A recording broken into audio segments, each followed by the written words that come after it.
ஒற்றுமையின் ஆசிர்வாதம், த blessing of unity. சகோதரர் ஒன்றுபட்டு வாழ்வது எத்துணை நன்று, எத்துணை இனியது.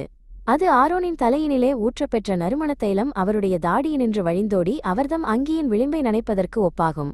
அது எர்மோனின் மலைப்பனி சீயோனின் மலைகள்மேல் இறங்குவதற்கு ஒப்பாகும். ஏனெனில் அங்கிருந்தே என்றுமுள வாழ்வென்னும் ஆசிதனை ஆண்டவர் பொழிந்தருள்வார்.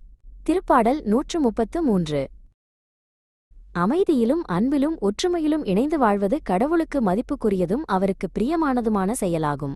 நண்பர்கள், சகோதரர்கள் மற்றும் குடும்பத்தினர் ஒருவருக்கொருவர் அன்புடன் உதவி செய்து அமைதியாக வாழும்போது கடவுளின் அன்பும் இரக்கமும் ஆசிர்வாதங்களும் நம் வாழ்க்கையை நிரப்புகிறது. ஆரோன் மீது ஊற்றப்பட்ட இனிய நறுமணத்தைப் போல அன்பு ஒருவரிடமிருந்து மற்றவருக்கு பரவி இதயங்களை மகிழ்ச்சியால் நிரப்புகிறது. ஒற்றுமையில் நாம் வாழும்போது கடவுளின் அருள் நம் வாழ்க்கையில் நிறைந்திருக்கும்.